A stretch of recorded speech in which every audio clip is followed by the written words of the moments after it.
session. We do ask presenters to greet the participants in their birth language. And also the second housekeeping thing is we have a timer. At 3 minutes, I will just raise my hand just to warn you. And we're trying to keep to time as much as possible. Yesterday, we had a very good start, so I'm looking forward to another successful day today. Our first presentation is titled Promoting Resilience in the Contemporary World, a Biopsychosocial Spiritual Pilot Program for the Institutionalized Elders in Sri Lanka by Vishaka. Vishaka, are you ready? Yes, I'm ready. Please go ahead. Shall I share my presentation or you are going to present it? Yes, do. While Vishaka is sharing her presentation, just reading from the abstract here, Sri Lanka's rapidly aging population has increased the number of elders living in institutional care, and this is what the study is going to be focusing on. Over to you. Thank you. Ayubowan and good morning to everyone. I'm Vishaka Samarasekara and honored and joy to present my pilot work on promoting resilience in the contemporary world, a biopsychosocial spiritual program for institutionalized elders in Sri Lanka. This work goes out of a real national need and it bridges together psychology, culture, spirituality, creativity, community care to support our elders, many of whom are facing deep loneliness and emotional neglect. Today, I will walk you through the background, the model, the early findings, and the future direction of this ongoing multi-month project.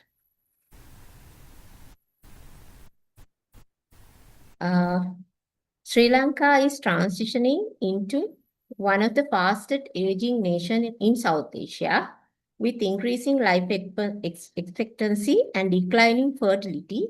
Older adults now make up a large and rapidly growing segment of our population. But this demographic change has directly impacted elder care. More and more elders are now entering institutionalized care facilities. And while these institutions do their best, many elders still face emotional neglect, loneliness, loss of purpose, loss of structure and routine, and separation from their cultural and spiritual roots. Conventionally, elder care in Sri Lanka, as in many countries, has focused primarily on physical health. But emotional well-being, mental resilience, and spiritual comfort have not always been given the same priority. This imbalance is one of the key reasons this program was developed. And I would like to add, many adult children migrate abroad in our country today and move to urban areas for employment. As a result, older parents who expected to be cared at home often find themselves without their traditional support system. Research in southern Sri Lanka shows that elders strongly expect their children to care for them at home. But when children migrate, this becomes impossible. International evidence also tells us that elders left behind experience higher loneliness, higher depression, lower life satisfaction, and increased emotional vulnerability. Back in 2012, only about 1% of Sri Lankan elders were institutionalized, but with rising migration and changing family structures, this number is expected to slowly increase, not because elders prefer institutions, but because family-based care systems are weakening. The rationale for this study emerges from the realities I just described. Many elders in institutions carry unprocessed grief. They experience detachment from culture and spirituality, and they often live in a low stimulation environment with little little emotional expression. So we asked ourselves, what if we could bring together creativity, mindfulness, and spiritual practices to create a simple, meaningful, and culturally grounded healing space for elders? This project is our attempt to answer these questions. The aim of this pilot study is straightforward. It is to enhance resilience and emotional well-being among institutionalized elders. Our objectives are to integrate art, mindfulness, and spiritual rituals to foster dignity, human connection, and emotional safety, to develop a model that is low-cost, culturally meaningful, and scalable. These objectives guide the structure of every session. We used an action research design. This means instead of doing a rigid one-time intervention, we followed a dynamic cycle that is plan, act, observe, reflect, adjust, plan again. This approach respects the real-life environment of elder care. It lets us improve the model in real time based on elders' responses. Our setting is a registered elder care home, and our sample includes 40 institutionalized elders aged 60 and above.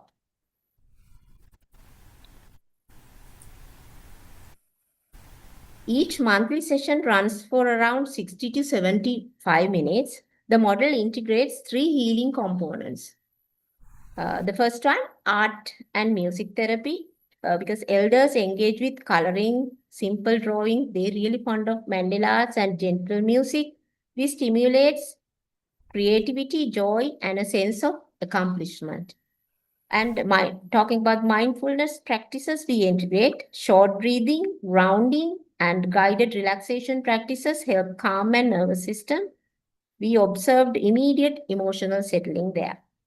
And multi-faith rituals, it includes Buddhist chanting, interfaith blessings according to their religion, whatever they are believing, and gratitude circles and reflective sharing. It restores spiritual identity and peace. Together, these components create a powerful biopsychosocial spiritual support system. Our variables align with the model. The independent variable is the integrated intervention. Mediating variable includes mindfulness, creative expression, and ritual participation. And the dependent variables are emotional well-being and resilience. We assess 3 through behavioral observation, feedback, and standardized screening.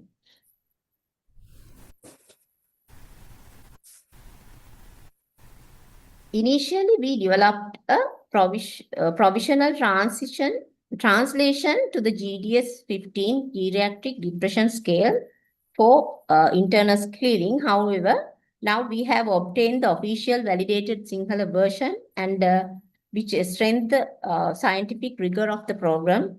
And we administered GDF-15 at baseline at monthly intervals. Ethically, we ensured verbal consent, confidentiality, non-identifiable data, and culturally sensitive practices. This protects elders' dignity and emotional safety. The model is grounded in 2 major theories: Erickson's ego integrity theory. In later life, individuals seek meaning, acceptance, closure, and peace. Our sessions support elders in this stage by encouraging reflection and emotional release. Flow theory, creative engagement and can create a state of flow, deep absorption, calmness, and joy. Art and music naturally support this. These theories strengthen the psychological base of the intervention.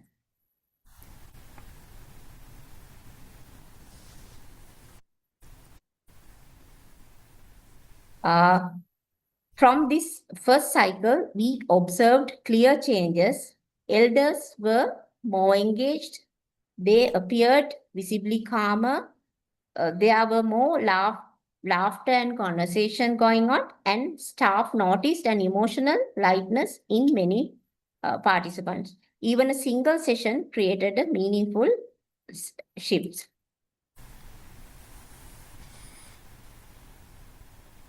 Some of the elders shared comments such as, I feel peaceful after chanting, drawing together makes me happy. I am waiting for the next session. These simple words reflect deep emotional impact. They show that the intervention touched something meaningful in their lives. These early findings suggest that combining art, mindfulness, and spirituality enhances engagement, reduces emotional tension, improves social connection, and increases comfort and belonging. This underscores the value of culturally grounded psychosocial interventions in elder care. It reminds us that the elders need more than medicine. They need meaning, relationships, and moments of joy.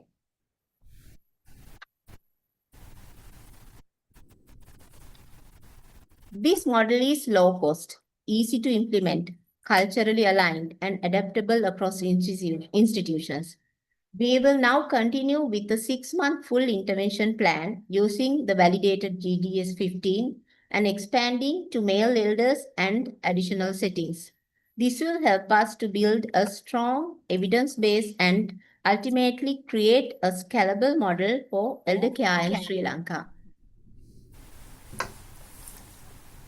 In conclusion, art, mindfulness, and spirituality come together beautifully to nurture peace, dignity, and resilience in later life. Our elders do not need complex interventions. They need connection, creativity, and cultural familiarity, and need space when they can feel valued and seen. This project is not one small step toward creating such a spaces within Sri Lanka's elder care system. Thank you for your time and looking forward to answer your questions. Thank you so much for this wonderful presentation. We will leave questions to the end of this section. So let's move on to the next presentation. If you can unshare your presentation to allow the next presenters to load their Thank you so program. much. So Dr. Golanders is next one. Are you ready, Dr. Golanders?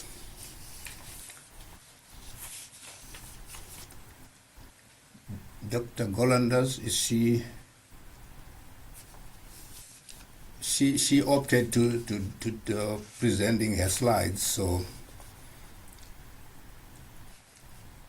but she had mentioned some internet issues. I can see it's coming up now. Yes.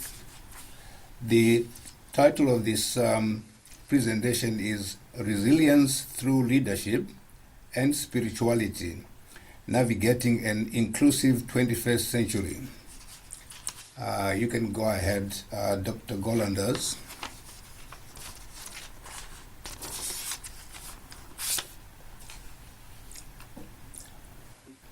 You are muted. We can't hear you. Can you hear me now? Yes, we can. I can't see myself. Can you see me? We can see you, so just go ahead. Yeah. Okay, thank you so much, sir. Dr. Jackie Lender, Dr. Michael Karivo, sir, I hope I have pronounced you correctly. That's correct. Yes. Good morning, fellow panelists, and the friends from 25 plus countries. Good morning, good afternoon, good evening. This is Hafiza Golandas from Mumbai, India. Today, I invite you to reflect with me on a pressing question: how will humanity preserve its moral center while navigating unprecedented global complexity? This presentation examines leadership and spirituality as foundational sources of resilience in our rapidly transforming world.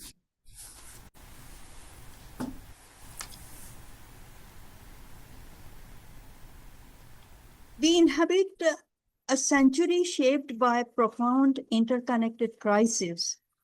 Since yesterday, we have been listening about the global problems. So I will just briefly mention that since 1972 conference, popularly known as the Stockholm Conference, to recently concluded COP30, there has been an increased awareness among the global leaders about the problem of climate change. But even after 50 years, there is no consensus about the remedial measures among the leaders and among the countries. The UN reports a fivefold increase in climate-related disasters over the past 5 decades. Global pandemics have further exposed structural fragilities and intensified social polarization.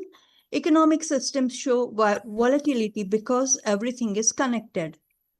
Post-war institutions designed to offer stability have been struggling to keep pace. And I'm referring here about the UN, WHO, World Bank, IMF, etc. So the question is, how do we lead effectively in a world where crises multiply faster than solutions?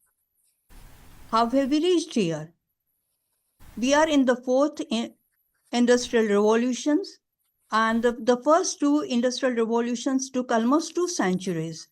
The first industrial revolution introduced mechanized production powered by water and steam, primarily transforming the textile industry. The second industrial revolution advanced production through electricity, assembly lines, and mass manufacturing, significantly impacted steel, chemical, and automobile industries and drove unprecedented economic expansion. The digital or third industrial revolution, starting mid-20th century, brought computers and internet, automating production and revolutionizing global communication and supply chains. Currently, the fourth industrial revolution or AI era we are in. So this continuum highlights increasing technological complexity.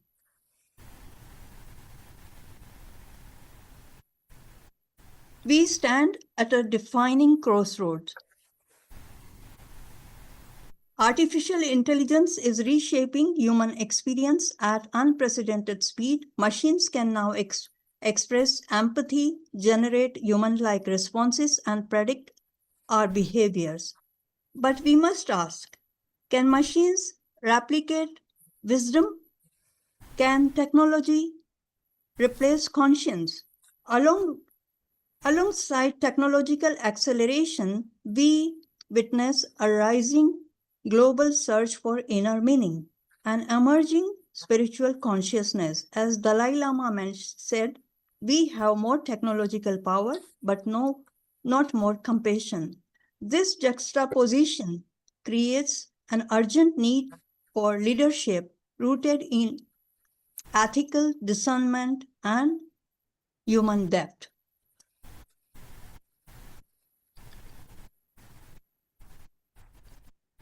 Spirituality, once confined to personal domains, is now re-emerging as a public ethic.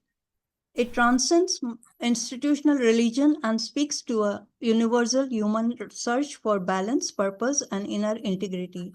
I would like to add that the technological advancements since the 1970s have significantly broadened the reach of spirituality, shifting it from localized groups to a global audience. Early innovations like audio and video recordings enabled widespread dissemination of spiritual teachings, while the internet and social media platforms have removed geographical and cultural barriers and has made spiritual content accessible anytime and anywhere. During COVID-19 pandemic, platforms such as Zoom and WhatsApp became crucial for maintaining spiritual communities, facilitating virtual discourse and interaction despite social distancing. This digital shift encouraged innovative content sharing and collective coping strategies, allowing spiritual leaders and practitioners to adapt to remote engagements. Consequently, technology has played a vital role in sustaining spiritual connection and resilience during global crisis, fostering a more interconnected and accessible spiritual landscape. The World Values Survey shows that a majority of global respondents identify spirituality, not religion, as key to well-being. So we must ask, how can spiritual consciousness impact public leadership in meaningful and practical ways?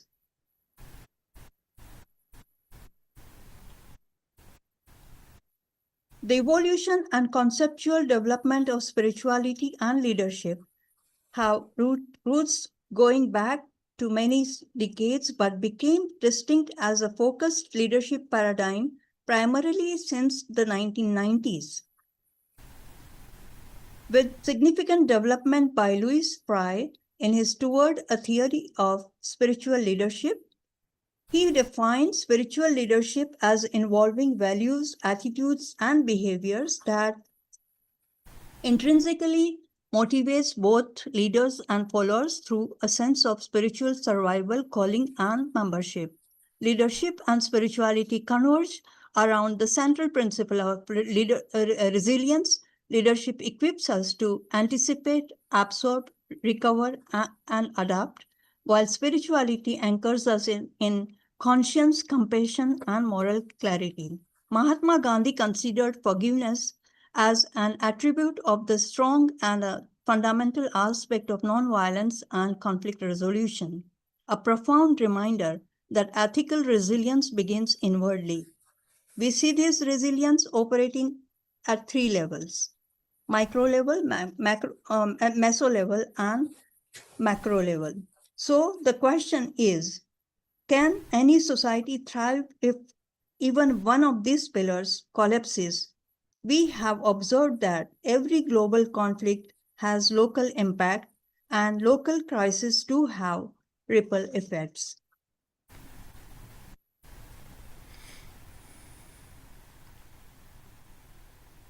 Individual and organizational resilience as at an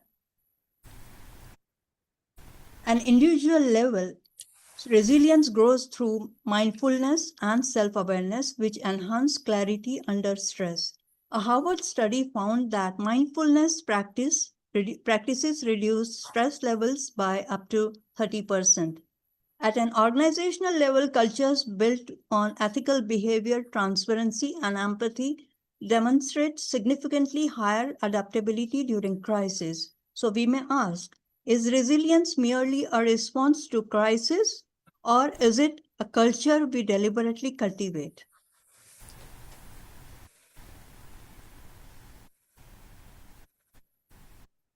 Global challenges require collective leadership and effective international coordination.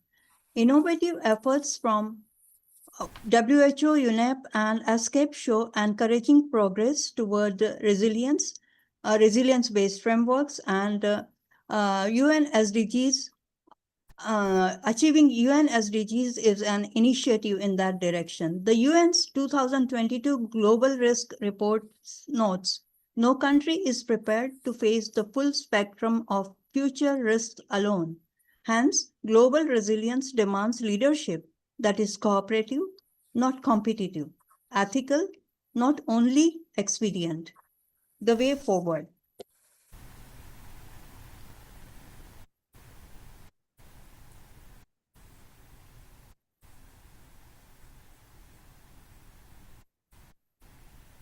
Moving forward, several pathways are clear.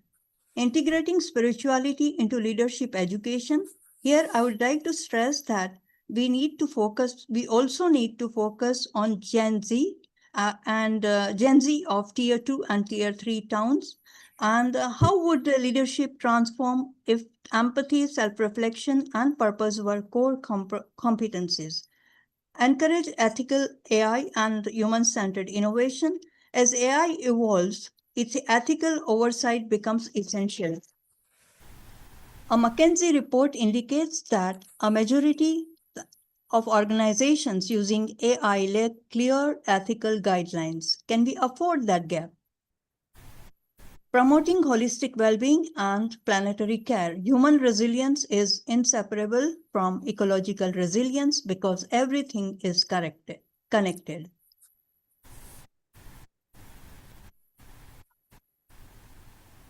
Bringing leadership and spirituality together creates a framework grounded in meaning, morality, and mindful action.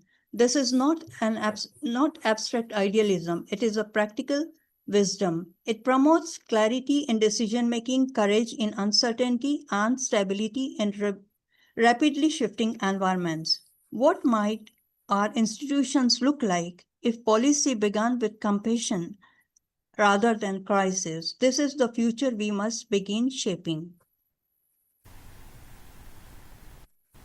And how do we do that? By integrating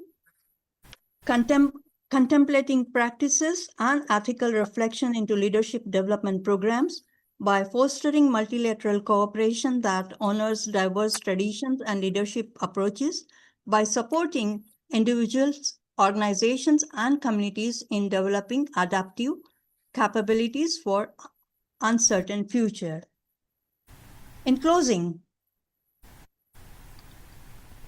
the crisis of the 21st century challenges us not only technologically, but existentially. Leadership provides structure, spirituality provides depth.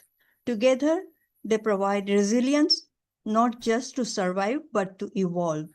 As Viktor Frankl wrote, those who have a why to live can bear almost anyhow. Our task is to ensure that humanity does not lose its why. Let's embrace the concept of Vasudhaiva Kutumbakam that envisions the world as one family. Thank you. Well, thank you so much, Dr. Golanders. Some very important themes are emerging from your study here, and we will get into those in the discussion session. Sure. We'll get ready for the next presentation, which is titled The Healing Power of Nature in Enhancing Mental Well-Being of Older Adults. Drs. Disanayake and Dr. Tamasep. Thank you so much. I'll go ahead and share my slides to begin, and then my colleague, Dr. Malasi, will share her slides. So let me just get...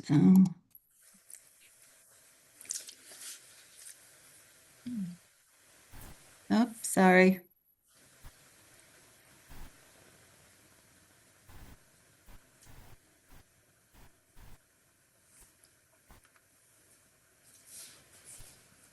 Okay, so can you see me here? Can you see the slides? We can see you, but no slides. No slides. Okay, let me see here.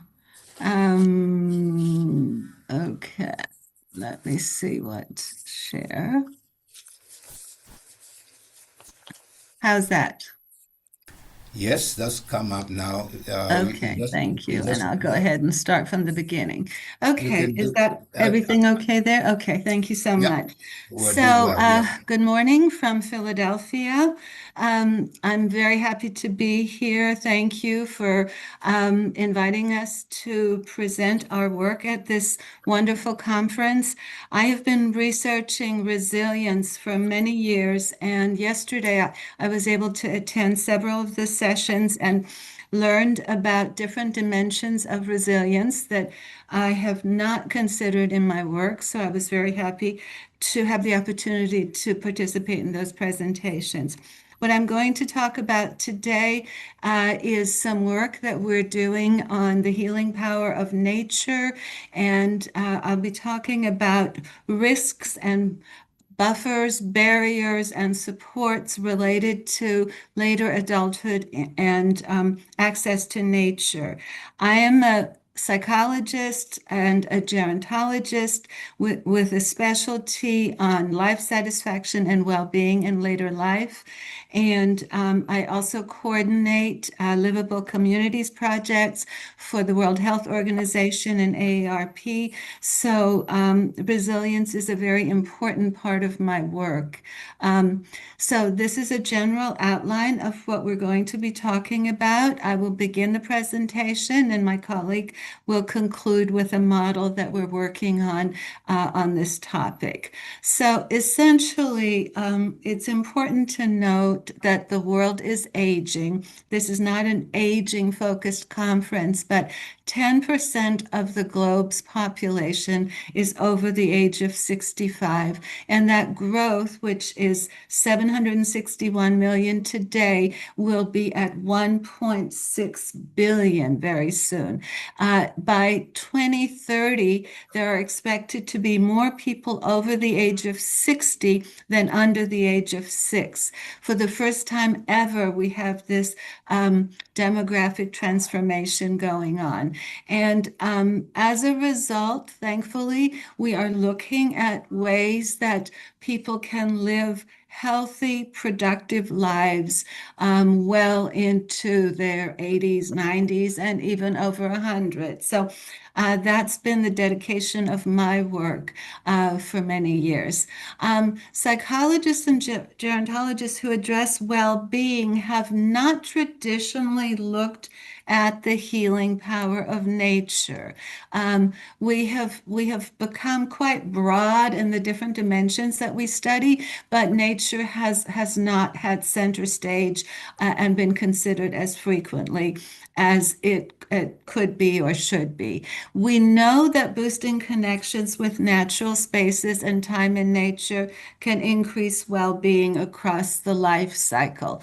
And we just don't know exactly how much time, how closely connected, and so we're teasing that information out. The humanistic psychologist Erich Fromm proposed the biophilia hypothesis, which states that in order to be well and to flourish, humans have to connect with nature and natural spaces. And we feel that time in natural spaces can promote more resilient coping and help with later life changes, losses, and traumas. And I'm going to talk a little bit about some of the barriers that exist in that area. And then my colleague will talk about how we can promote greater natural connections. So some of the areas that we have been researching, and if any of you are interested in this topic and would like links to some of the publications, I'm happy to share those. One of the areas that Connections with Nature and Time in Nature has explored is looking at chronic illnesses. In my own work, I've looked at type 2 diabetes and prediabetes. A colleague has looked at dementia, and others have looked at heart disease.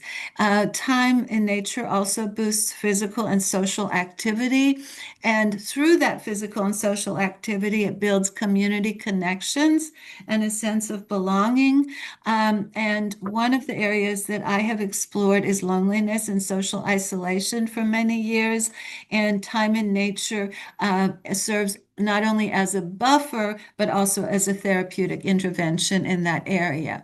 It also aids in problem solving and boosts cognitive flexibility, and it promotes spiritual connections, which we've been hearing a lot about in this presentation. And recently, I've been doing some very interesting research on gerotranscendence, and there is a direct link between coping with loss and gerotranscendence. And of course, related to the topic of this conference, it promotes more resilient coping with the challenges of later life. So just a little bit of a definition of what we're talking about. green space or natural spaces is a general term describing natural green environments. So it can be parks, community gardens, green canopy streets. It can be a beach. It can be a forest. And recently, we've also been exploring virtual green spaces. And we don't yet know how that plays out, but that's something that we're also looking at. And access to green spaces is an environmental justice research focus. And the reason I'm mentioning that is in a lot of our work, we have found that older adults live in neighborhoods they don't necessarily feel they are safe in. They live in housing where there is no green canopy, and they don't have access, mobility issues, ways of getting to green spaces. I'm going to talk a little bit more about that. And so just backtracking, everyone has the right to the protection offered by green spaces, to the health benefits offered by green spaces. And the other thing is just on the day-to-day, there's more attractive streets when there are trees and bushes. It helps with pollution control. It promotes exercise and socializing. But what we have found in our analysis is that green space inequality is very widespread. The quantity and quality of green space is often related to socioeconomic status, but also age, race, and ethnicity. And I'm going to talk a little bit more about that. I have done a lot of research with older immigrants to the United States. I'm an immigrant to the United States, and their well-being. And I found that many of them live in communities where there is no access or easy access to parks, to beaches, to woods, and so forth. So more than 50% of the global population live in cities. 70%, this is expected to increase to 70% by 2050. Urban communities and long-term residents of these urban communities are often from immigrant and minority population. There are unsafe areas and neighborhoods, and there is a lack of access to green and blue spaces. So urban communities are not healthy places for all people. And the needs of older residents in particular are often not addressed, especially in neighborhoods that are changing and gentrifying. So resource inequalities impact well-being and longevity. And nature deprivation is one aspect of community that contributes to long-term cumulative negative health effects. And that kind of comes on top of long-term discriminatory policies. So we have a lot of older residents in cities who live in unsafe neighborhoods, do not have easy access to green spaces. They do not often have easy access to healthy shops. They do not have necessarily, at least in the United States, public transportation that is easily accessible. And so that often leads to loneliness and isolation. And in essence, I did a paper talking about how they live in solitary confinement in their homes. So looking at this, we're not talking about a small percentage of people. In the United States alone, 100 million people do not have access to green spaces. 1 in 3 U.S. residents do not live within a 10-minute walk to a green space. And I'll talk about this 10-minute project in a little bit more. Parks in marginalized neighborhoods, minority populations, immigrants and older adults that live in these neighborhoods are on average, and we've done ethnographic studies where my students have evaluated these parks. They tend to be half the size of parks that are in more affluent neighborhoods. They serve 5 times more people than parks in more affluent neighborhoods, and those parks are often less well maintained and less refreshed and less cleaned and so forth. So even when parks do exist, they may not necessarily be attractive places for people to go. So here's a quote from Albert Einstein: "Look deep into nature and you will understand everything." So for people who do not have access to that green space, they do not have the possibility of being able to reflect, to sit in those green spaces, to have that peaceful connection. So alienation from nature is a reality for many people. I've been talking about marginalized populations who live possibly in urban population, but many of us spend much of our day indoors in artificial light. And what we have found is that nature alienation leads to an increase in both physical and psychological disorders. Almost 50% of people over 65, for some of the reasons I just talked about, do not spend regular time in nature. Now, some of the other factors that come into play are mobility concerns, safety concerns, which I've already addressed, community safety, crime. Another thing I haven't mentioned is also lighting. We have short days now in December, and it gets dark very early, and many of these streets and parks do not have adequate lighting. So they're dark and scary spaces. Lack of availability, and then as a result, leading to loneliness and isolation and increasing the risk for chronic conditions. So what can be done to increase natural connections in later life? My colleague is mostly going to be talking about that topic, but I just wanted to begin that by saying that we need to develop more third spaces. Third spaces are these public spaces that are designed to promote well-being. They promote activity, equality, connection, identity, and community engagement. As coordinator of the WHO and AARP Livable Communities Project, this is something that we have focused a lot of our work on. There is a movement in the United States that began in California that is called the 10-Minute Walk Campaign. I've been a part of that project, and basically it says that everyone should have access to a quality park or some quality green space within a 10-minute walk of their home. And so as of right now, 50% of Americans do not, but there is a coalition of people who is working to create greater green spaces.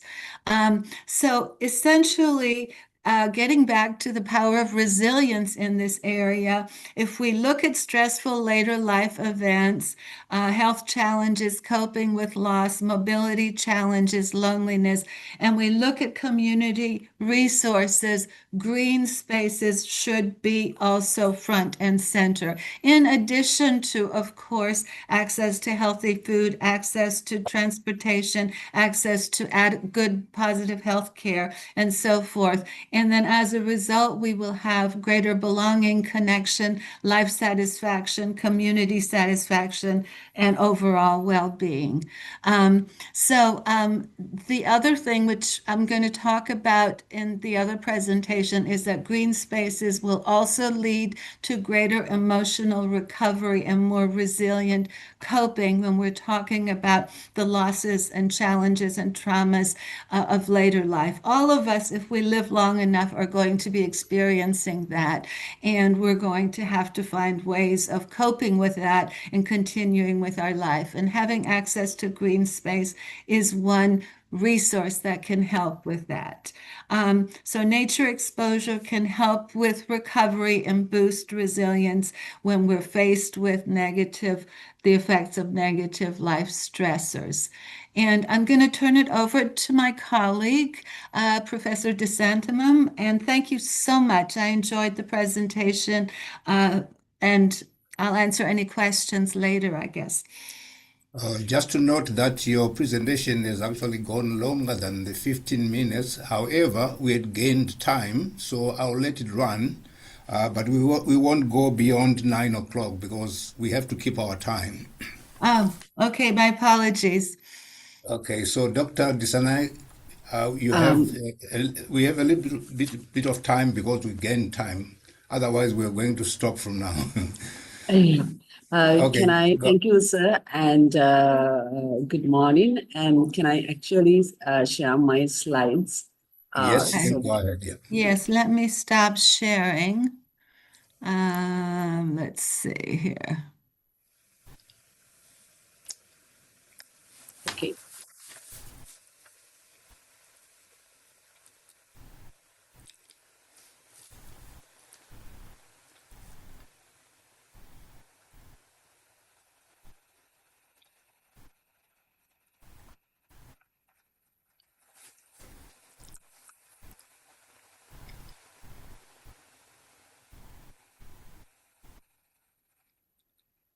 I hope that you can see the slides.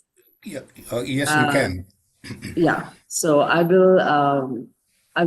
since Dr. Jasmine talked about hardened pines, I will quickly go to the objectives of this paper. So the main objective of this paper was to propose a conceptual framework that would explore the psychological and emotional benefits of natural environments for older adults by employing a qualitative approach and reviewing scholarly works published between 2005 to 2025. We try to identify the benefits of involvement of natural environment. So the connectedness with environment or the nature has been associated with reducing stress, anxiety, and depression, and also improving resilience, cognitive functioning, attention, and emotional regulation. And we have identified psychological benefits, particularly nature symphony, including things like bird singings, winds, and sounds of trees that helps promote sensation, listening skills, and attention concentration, basically helping reducing negative emotions and improving positivity. And there are some physical benefits. Involvement in natural environment and nature-based activities promote physical health. And also there are some cognitive benefits. It helps improve perception of meaning in life and improving mindfulness, self-determination, and self-efficacy. And there are some social benefits, such as improving positive interpersonal relationships, helping behaviors, and improving active engagement, and also improving communication skills.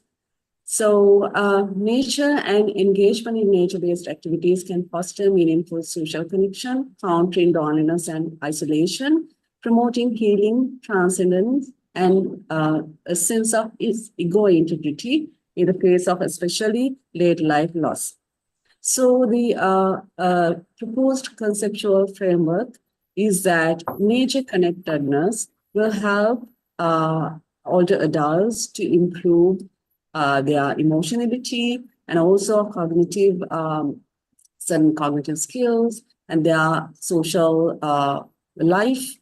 And there are some physical benefits and also the personality, improving their personality. So overall, there are many psychological benefits that will lead to promote sense of ego integrity and their psychological well-being. So to conclude, nature can be healing and leading to the connection with others and something greater than the self.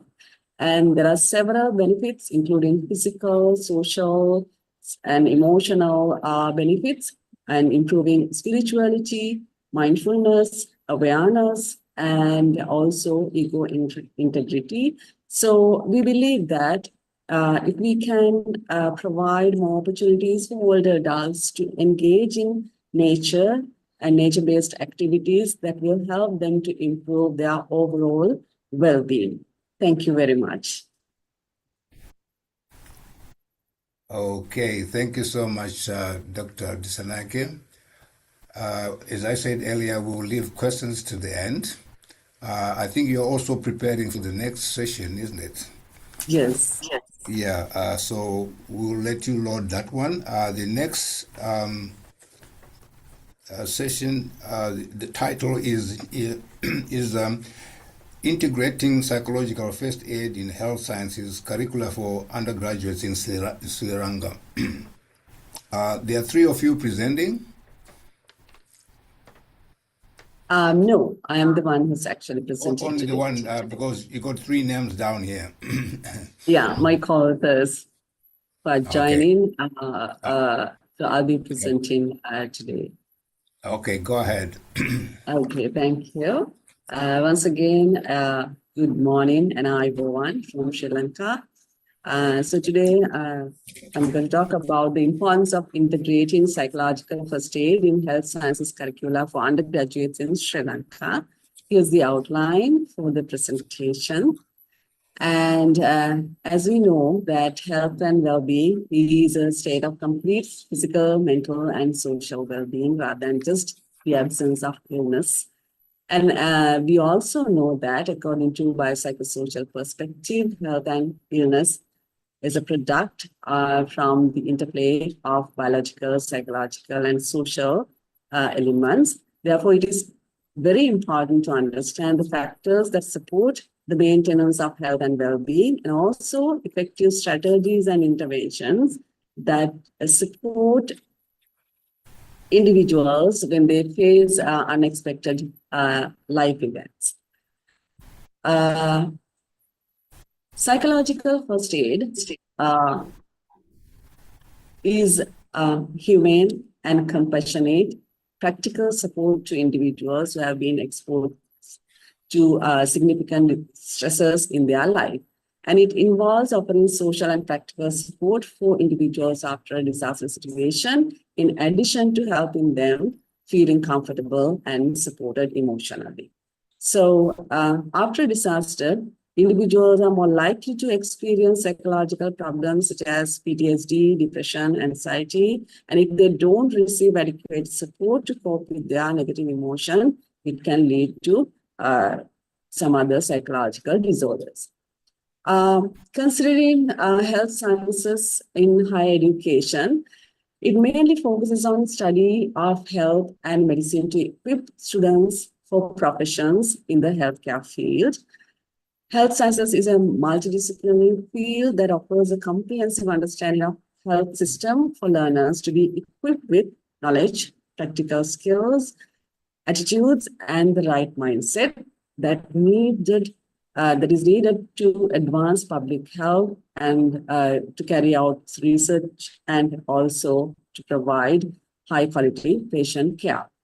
Considering curricula in health sciences in Sri Lankan higher education, we can see that modules such as emergency and disaster management in the curriculum, and that is already incorporated in the fields such as nursing and medicine, wherein the doctors and nurses are primarily involved in emergencies at hospital emergency treatment unit.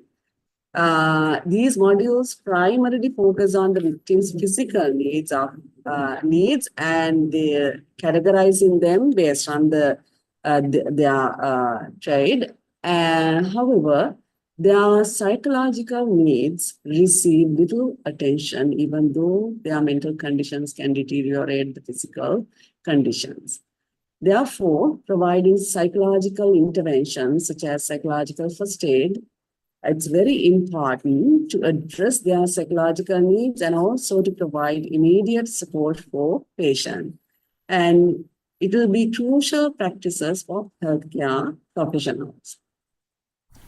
So the main objective of this paper is to propose again a conceptual model recognizing the importance of integrating psychological first aid into health sciences curriculum for undergraduates in Sri Lankan universities.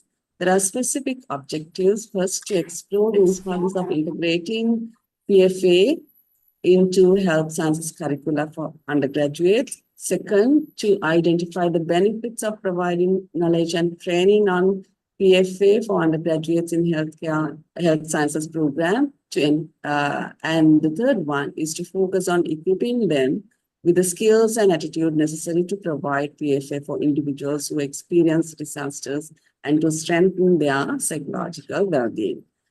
Again, by employing qualitative approach and reviewing literature on PFA, which that are published between 2005 to 2025, we try to come up with this conceptual framework. And we do understand the importance of psychological first aid, since it offers immediate basic help for individuals affected by the traumatic events. And it can be provided by volunteers with basic training in PFA. And PFA can be recognized as an early evidence-based intervention that aims to lessen acute stress and distress and to foster resilience in individuals who have experienced traumatic life events. Considering the effectiveness of PFA, previous studies revealed that first aid in emergency is more effective when psychological first aid is incorporated, that emphasize the psychological dimension also play an important role in emergency care. And a higher percentage of nurses employed in critical care setting either lack the necessary PFA knowledge or had never exposed to PFA education. That's the previous research findings. And also the effects of psychological first aid education on Chinese vocational nursing students, knowledge and competency, general efficacy and resilience also indicated that PFA-related interventions have greatly improved the students' understanding and competence. PFA provides more skills for healthcare workers to enhance self-psychological preparedness as well. For example, a study in Palestine found that PFA training empower nurses to build their capacity to better prepared to address psychological issues in emergency and disaster situation. Considering psychological first aid training in the Sri Lankan context, we can see it is inconsistent and with minimal integration into formal system and also minimal practical. Sorry, it's raining and lightning. I hope that you still can hear me. Yes, we can. Okay. I'll try to continue. And it highlights the necessity of well-structured curricula, peer support network, and leadership commitment.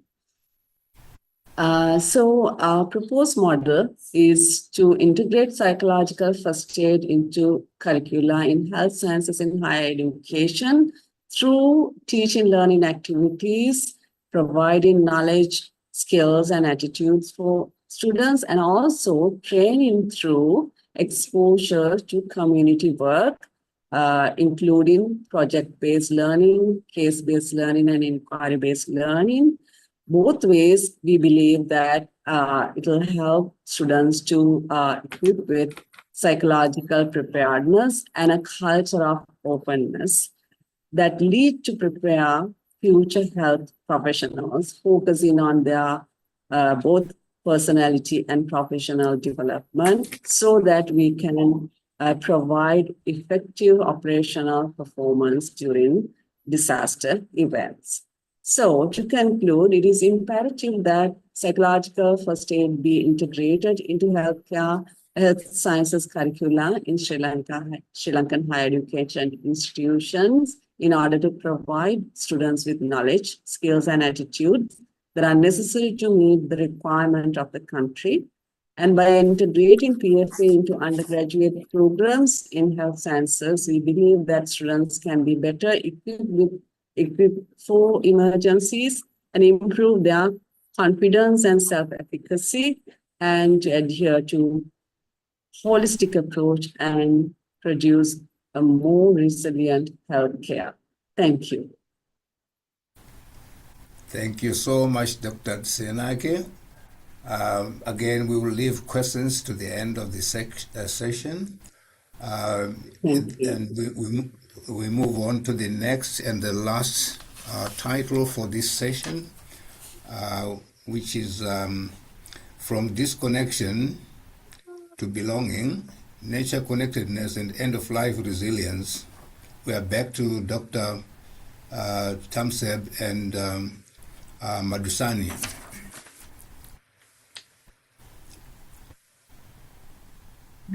Hi, yes, thank you again. I appreciate the opportunity to talk about this project a little bit further. I'm going to share my slides as soon as Malathi, would you like to stop sharing? Yes, sorry.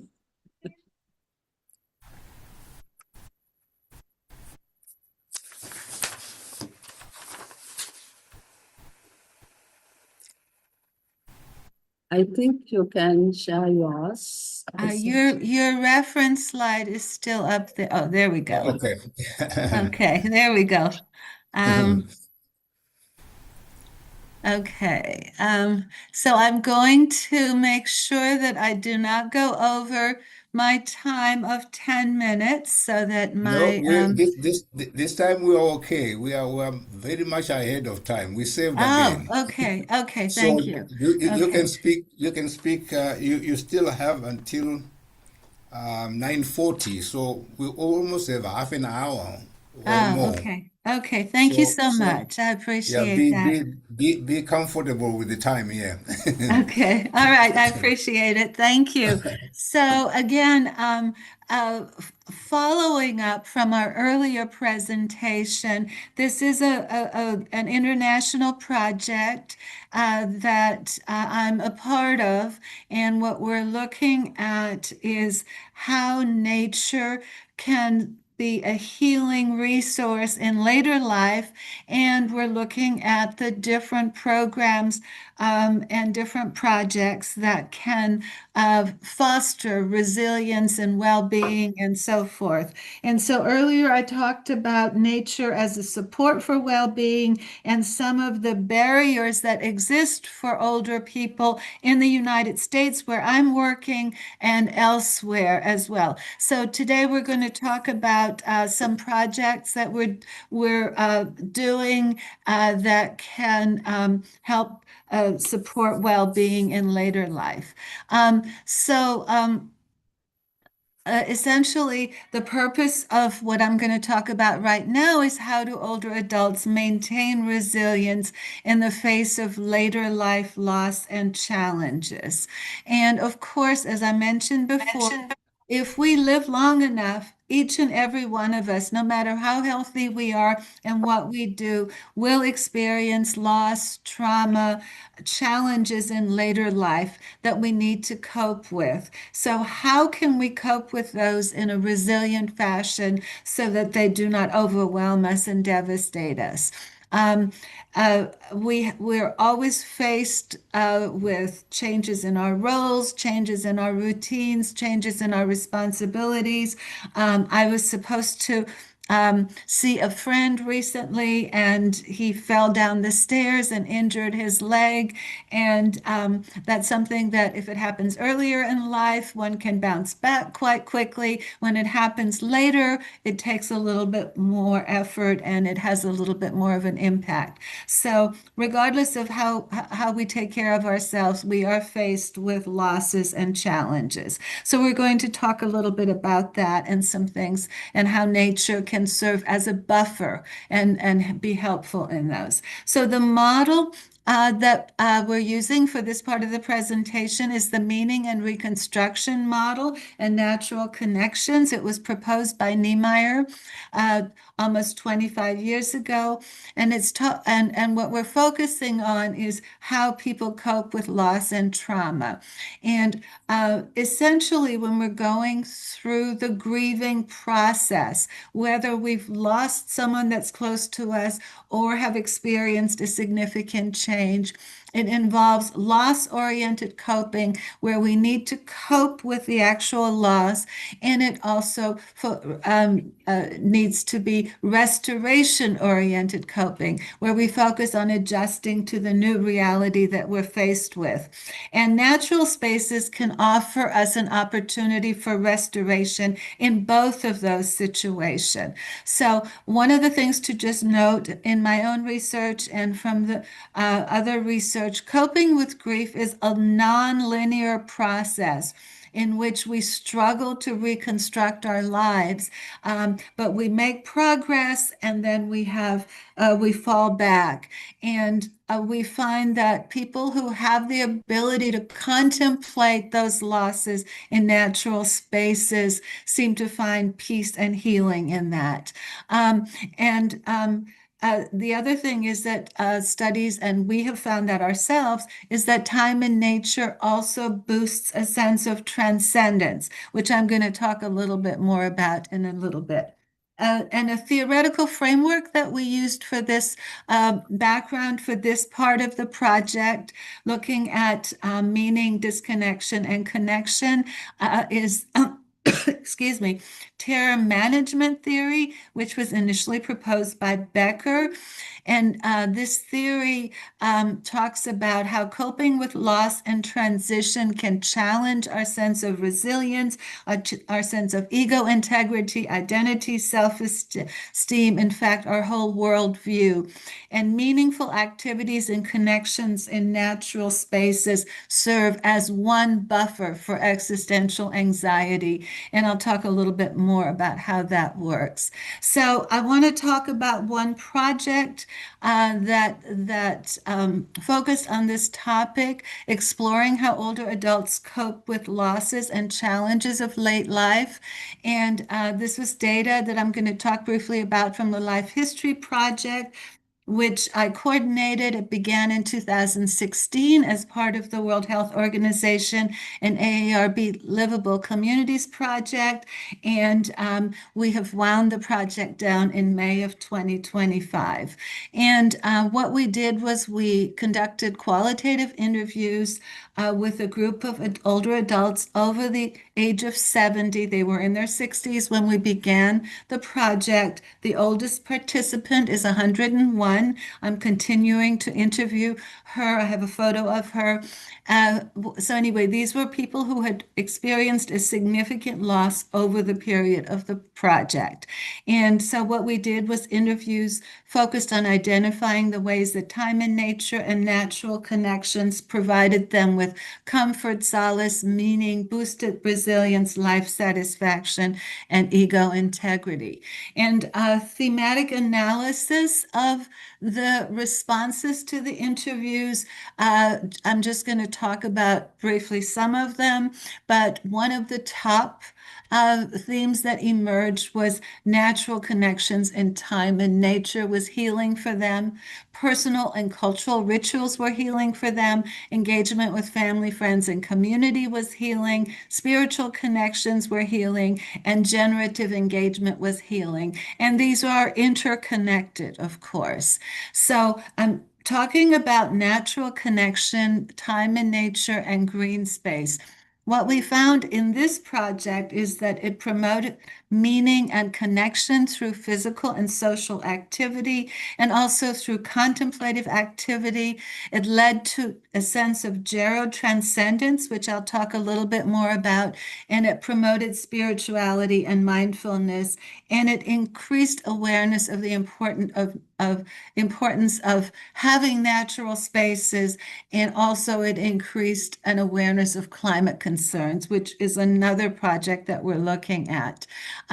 So just going back and talking about transcendence, what happened was when people spent regular time in nature, their view evolved more to make them feel that they were a part of something greater, that their losses, there was a sense of continuity with their lives, with the world, and it transformed time and led to greater resilience, generativity, and concern about the world, the future, and the planet. So it was reaching outside of themselves, promoting generativity.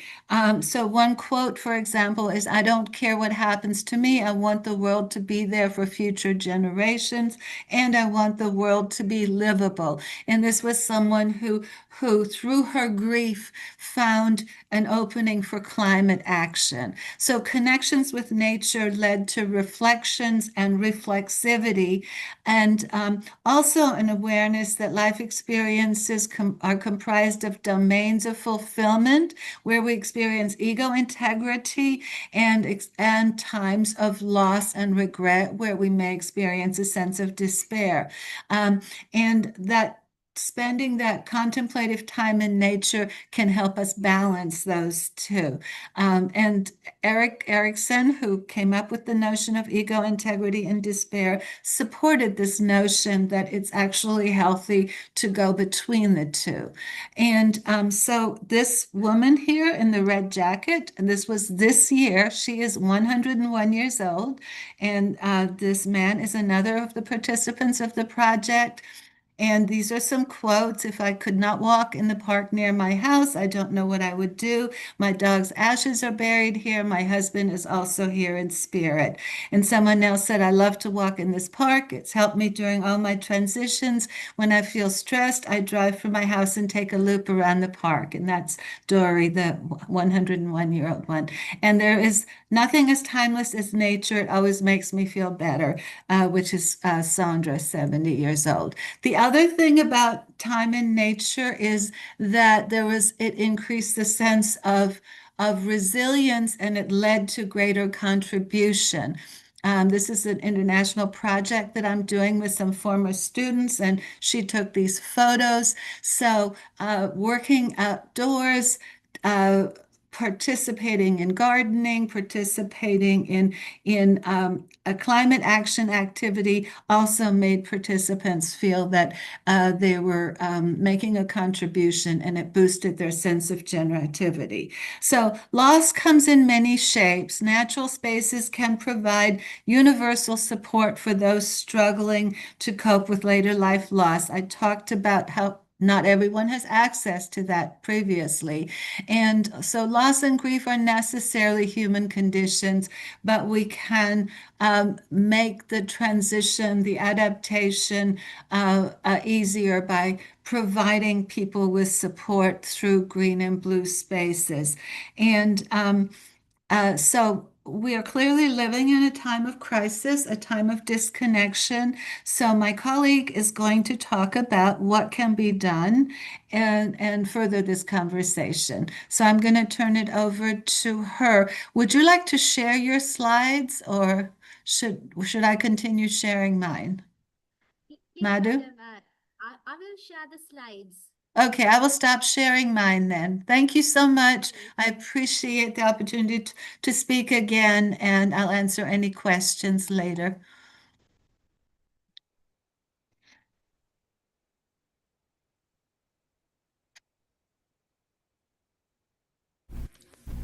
Thank you so much for that presentation, and we will come back to you during the Q&A.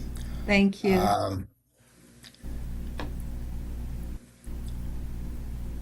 Madhusani, are you loading your... Yes, I am trying to share the screen because my connection is a little bit slow. Please excuse me. All right, I think it's coming up, as you say.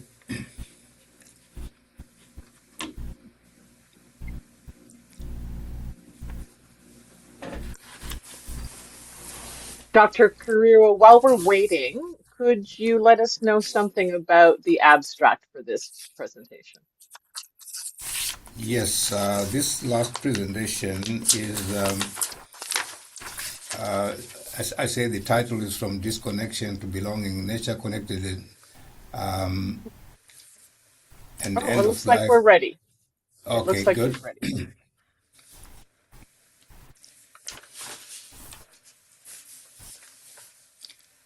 Can you go into slideshow?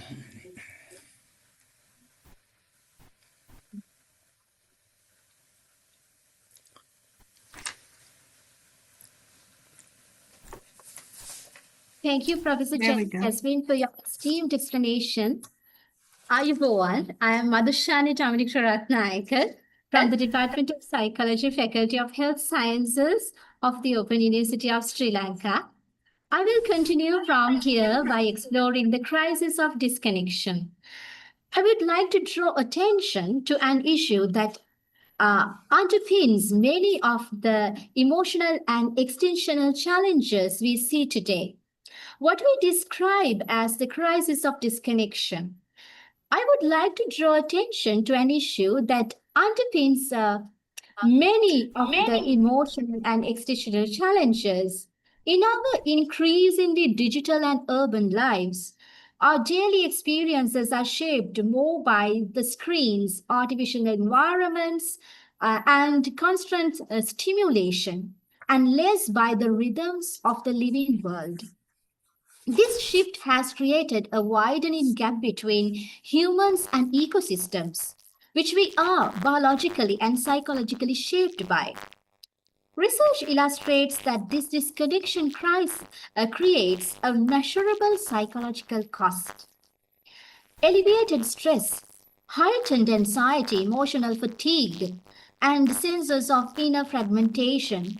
Neuroemerging studies even show increased activation in distress-related regions in the brain among individuals exposed to primarily to urban stimuli. But beyond psychological strain, this disconnection also produces an extensional cost. It weakens meaning, belonging, and continuity, all of which becomes profoundly important during the final stages of life. Rebuilding our relationship with the natural world is therefore not simply aesthetic or recreational. It is deeply therapeutic. Reconnection offers stability, grounding, and restores sense of wholeness. And it is from this understanding that our research begins to unfold.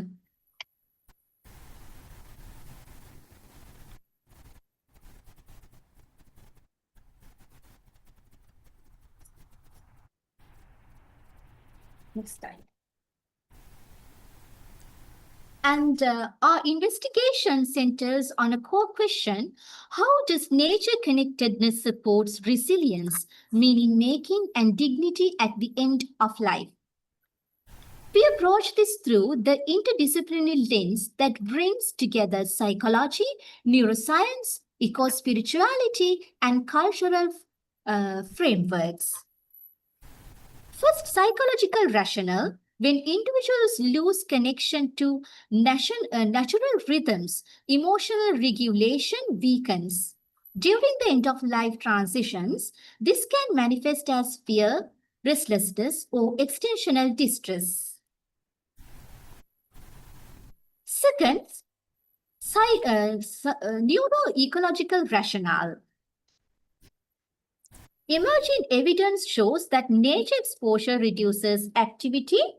Second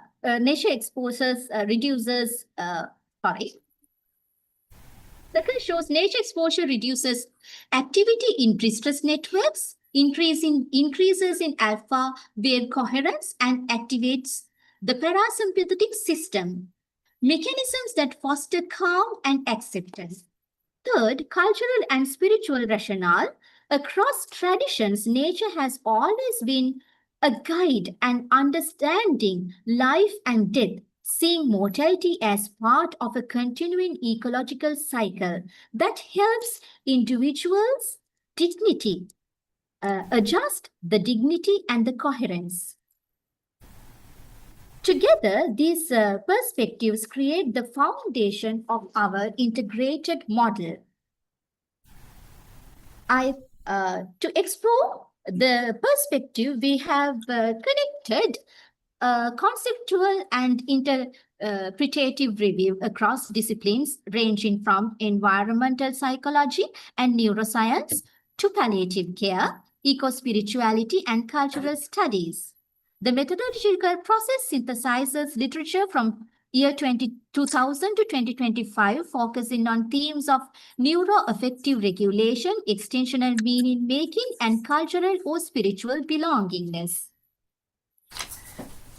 Through regenerative thematic analysis, these domains were woven together into an integrative explanatory model. This approach allows us to capture not only empirical evidence, but also the symbolic, cultural, and experiential dimensions that shape resilience during end-of-life transitions. Theoretical foundations are our theoretical basis is grounded in several key frameworks, actually.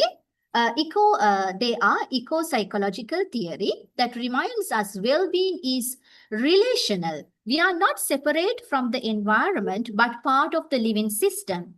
Western psychology of mind highlights the importance of balanced feedback between organisms and environment disconnection that disrupts this balance. Attention restoration theory this demonstrates that natural environments replenish mental resources and soothes psychological stress. Polyvagal theory provides a neuropsychological explanation that natural cues activate the vagus nerve, promoting safety and calm and social openness.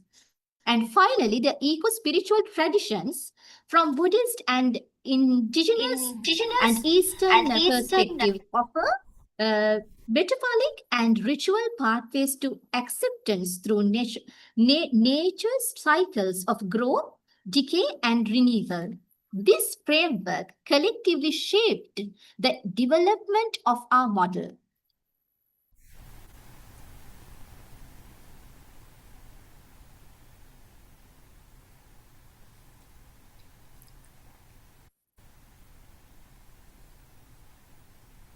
Neuroscientific research provides a complementary biological foundation for nature's therapeutic effects. fMRI studies show that exposure to nature imagery reduces connectivity in distress-related networks, particularly between the insula and the subgenual anterior cingulate cortex.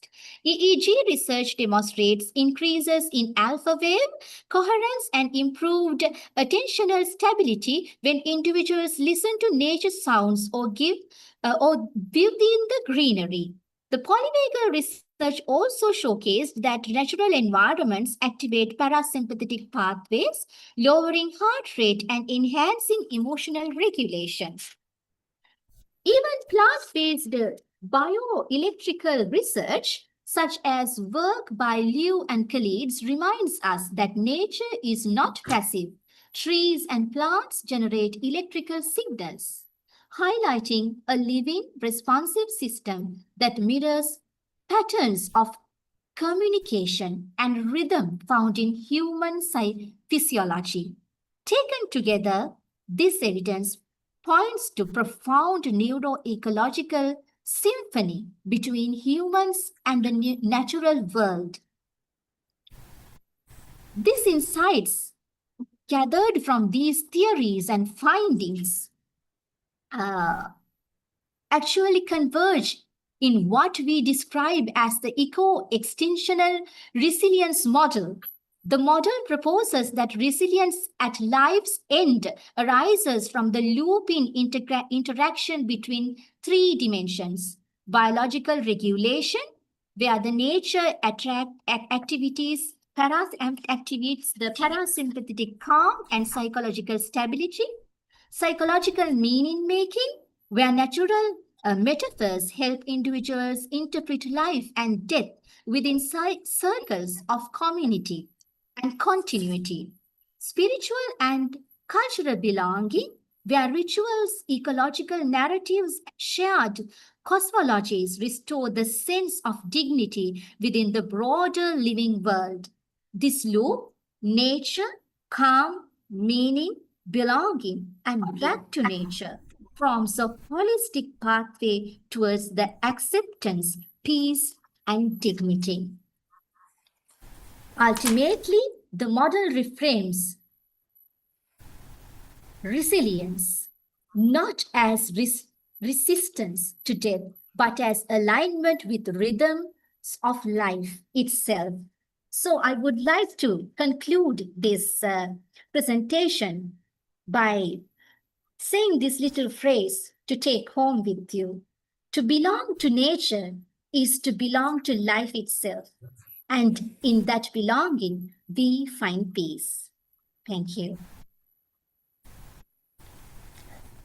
Well, thank you so much for your presentation, Madhusani. Yes, this now brings us to question time. If you can unshare your or stop sharing your slides. Dr. Linda has got her hand up. Thank you so much, Dr. Kurua. I really appreciate all of the presentations for this session. I have a couple of questions, so I'll just put them out there. I'd like to start with Dr. Gollandes and ask the question, in the context of spirituality that you're describing and thinking about in your work, does the person need to believe in a higher power or a deity or something like that, or do they have other options? And my second question is for Ms. Samara Sakara, which is, what is the effect of the group format in terms of the outcomes that you identified? Because we do know that groups in and of themselves, separate from individual counseling, have tremendous benefits. And I'm curious to know if you had an opportunity to think about not just the interventions, but the group structure of the interventions and how that might have informed your findings. But let's start with Dr. Gollandes. Before we go ahead, can we have this last slide taken down? Is she gone?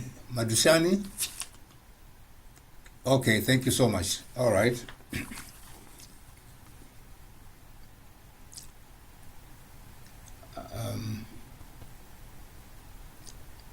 Dr. Gollandes, are you coming through? You are muted.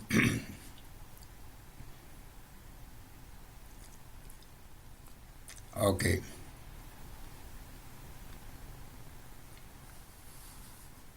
Go ahead.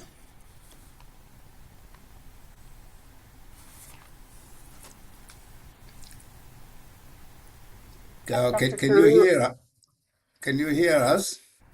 Yes, I can hear you. Can you hear Okay. me? Yeah, yes, we can now. Will you please repeat the question? I had moved away from here. Okay, so my question for you, Dr. Gollandes, is in your model, when you're talking about the benefits of spirituality, in that context, does an individual, in order to benefit in the way you have described, is it required that they believe in a deity or a higher power of some kind of transcendent being in order to experience the effectiveness of No, spirituality? in fact, I clearly mentioned that it is beyond religion, that is doing good for, that is believing in something good and doing the good for society. That is the spirituality in general. I'm not referring to any religion or because otherwise every religion has somewhere defined spirituality. So, in your So perspective, that is, even if yeah, somebody doesn't believe in God, yes, they it can is still beyond. benefit. It is Okay. beyond religion. Yes, this is what I'm trying to say. Okay, thank you. And There was a in follow-up. fact, I quoted value report also that the majority of people, respondents, they believe in spirituality, not in religion. Mm, mhm. Thank you for that Any other question? response. There's a follow-up question on Vishaka from Dr. Linda. Vishaka, is she there? Yes, sir, I can hear you. Yeah, did you get the question from Dr. Linda? No, sir, can you be asked again? Yes, I'll repeat it. I was interested to know whether you had thought about or identified the effects of the group structure itself in your model, in terms of the efficacy of your outcomes. There is clear scientific evidence that group therapy has significant built-in benefits, above and beyond individual interventions. So separate, when you're working with your population, did you have an opportunity to think about or analyze in terms of your outcomes what the impact of the group structure itself, as opposed to doing your interventions with one person at a time? You did them in groups, and how did that group approach affect your findings? As I understood, ma'am, actually, when we integrate this model as a group therapy, they feel connected rather than applying it individually. Because at the end of the program, we can connect all together. We can see what's going on, and they can share your experiences, and they feel connected. And I felt that this is more effective than applying it individually. Did I answer your question?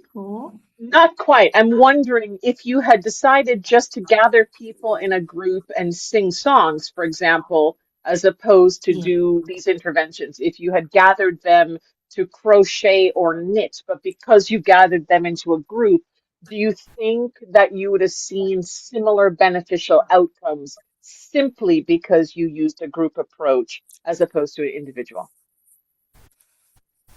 Actually, we let them sing individually as well as a group together. They can appreciate each other. That's how we applied, and each of everyone get a chance to perform individually as well as a group together.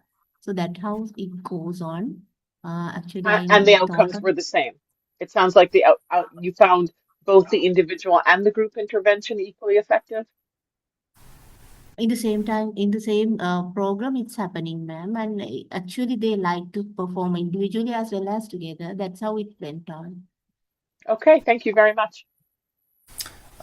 Thank you for that response. We have Dr. Domingo there. Thank you, Dr. Kariwo. My question is for both Dr. Golandez and Dr. Tomaseb.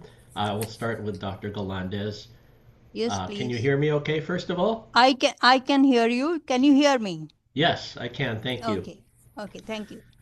I appreciate what you had to say about recognizing a more integrative framework and approach to leadership.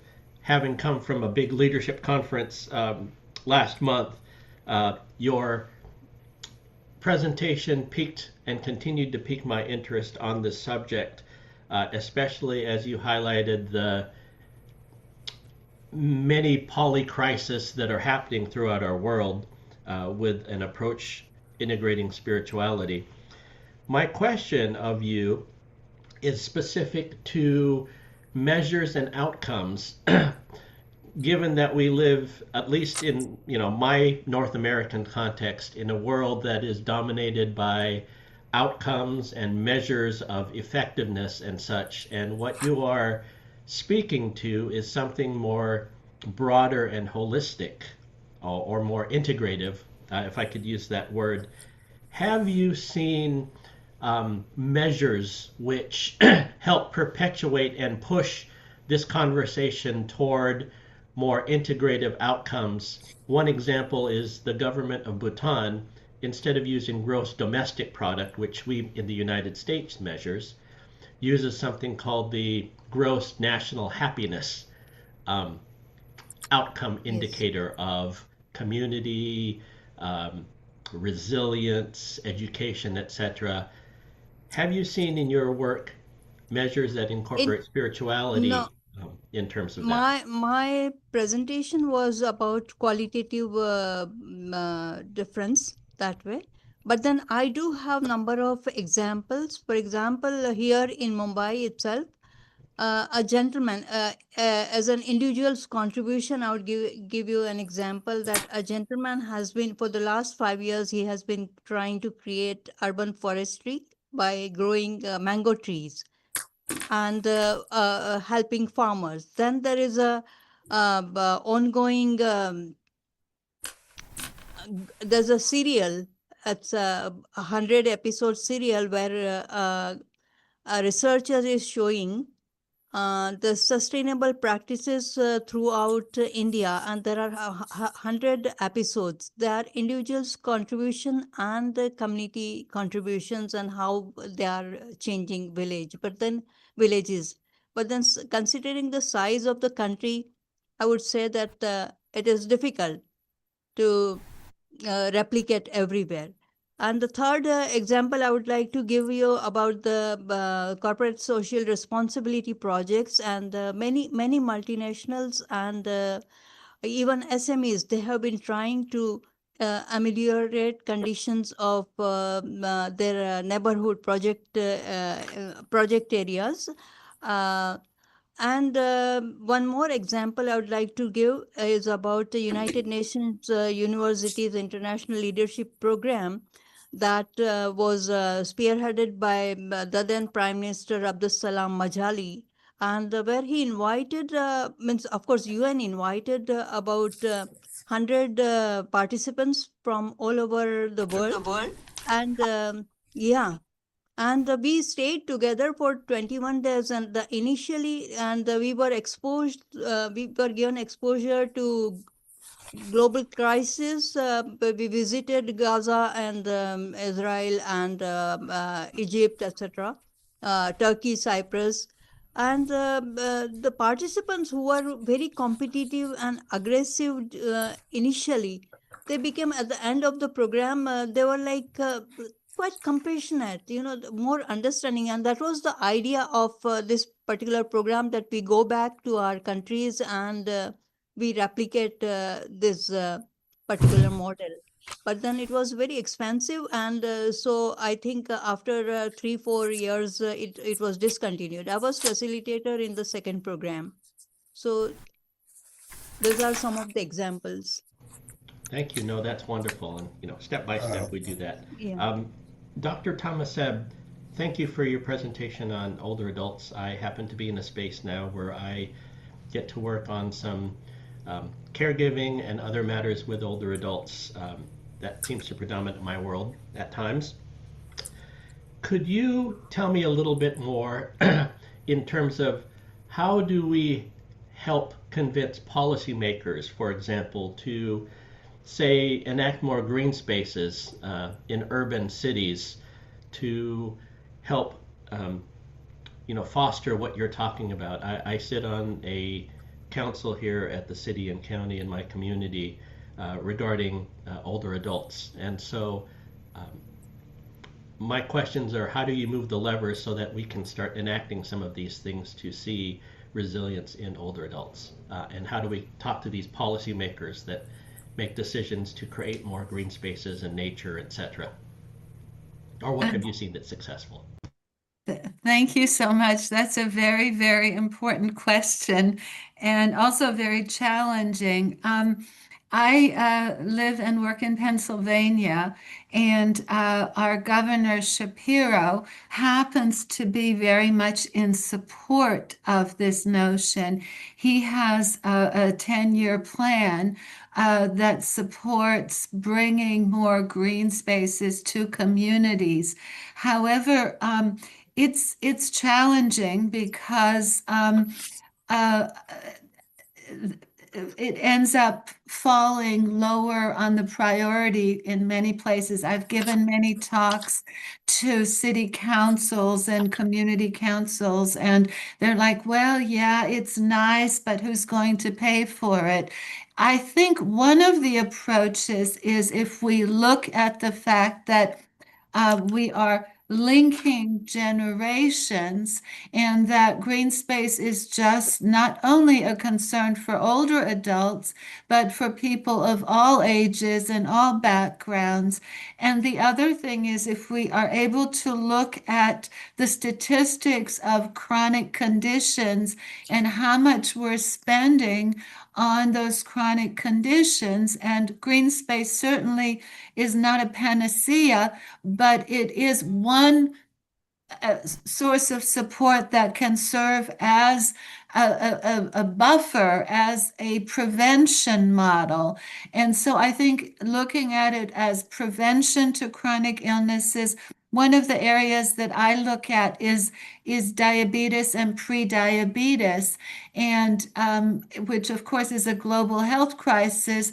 It affects older adults more, but it affects people of all ages, and there's some statistics that it's growing among younger adults.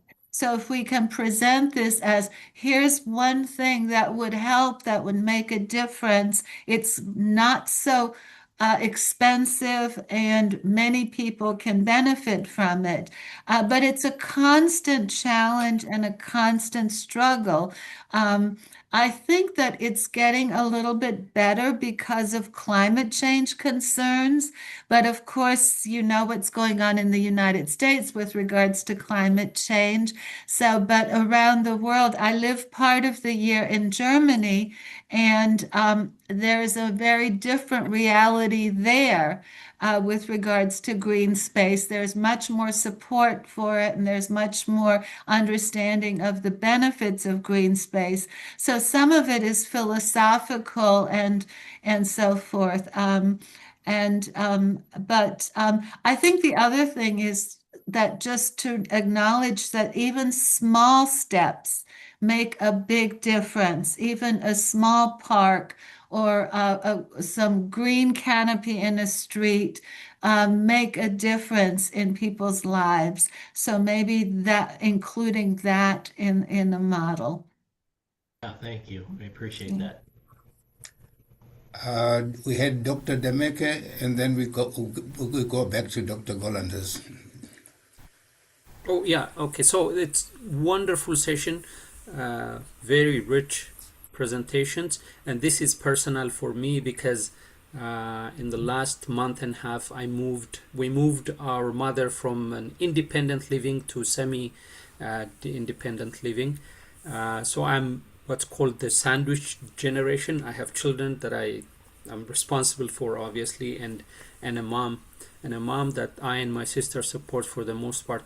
And I'm just curious to know the extent to which intergenerational relationship, for example, like relationship between the older adults and their grandchildren have in terms of alleviating some of the stress they feel, especially in periods of transition. It's been very difficult for my mom to transition from independent living to semi-dependent living.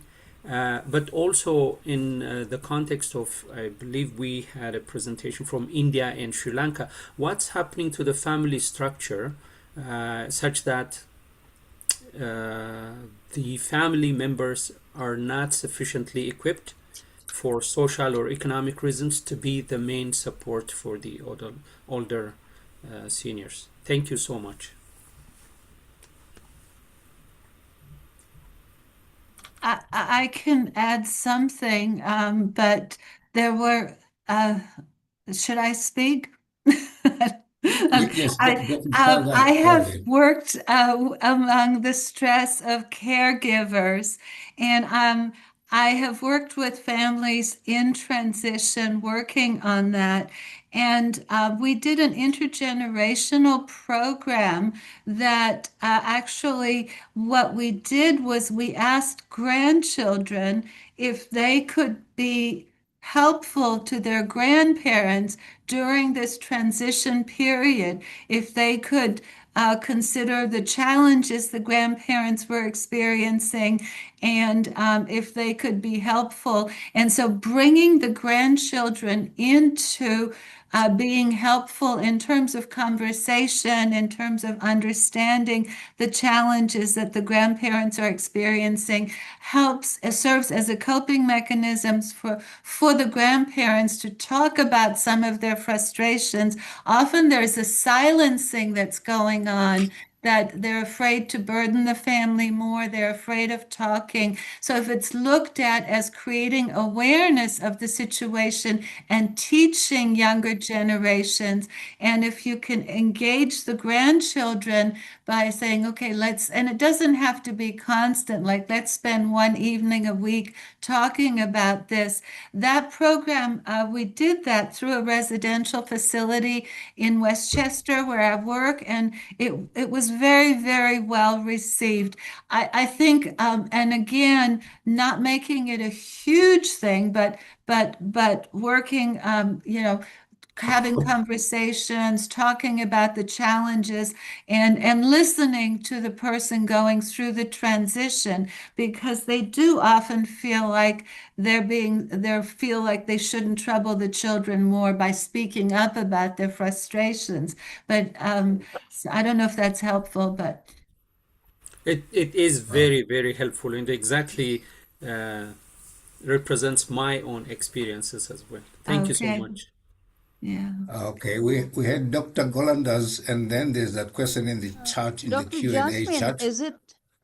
Dr. Jasmine, is it because of the economic turmoil that Sri Lanka underwent, or because I visited Sri Lanka many times, and it has a society similar to India, I would say, Indian society. I think Dr. Desanyaka would probably be able to address that. Okay, and one more question for Yes. you, that zero transcendence you have mentioned, and generative connections. So you mean to say that generations, they don't have connection, or is it in some different context you used? Oh, no, I think it was, I actually was relating to your comment about spirituality a lot. Now, Gero transcendence, it focuses on sort of understanding your place in a larger scope within the generations, but also within the natural world, within spirituality. And it's the idea of being present in the moment, but also understanding, it's an old thought, also understanding that the impermanence of one's pain, but also one's reality. And so we found that time and nature fostered a sense of gerotranscendence.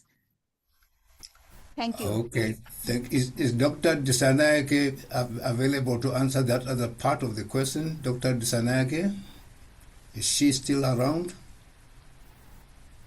No, I think she left. She probably left. Okay, there's a question in the there's a question in the chat. Michael Disanyaka is there. Dr. Disanyaka is there. Okay. Is she coming up? This is the question, talk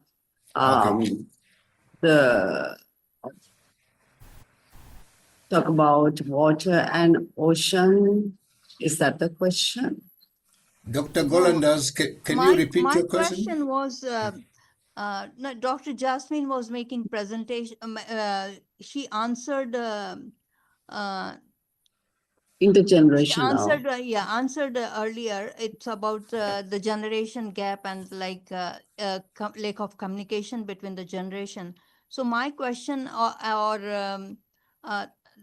so my question is related to the economic disruption that you had in Sri Lanka, and is it because of that turmoil? And so like it is also the stress situation.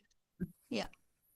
It affects to some families in terms of, the taking care of elders, and there are many other factors actually now. We can see the change in the family structure from extended family setting to a nuclear family setting because of various reasons such as migration and some other factors.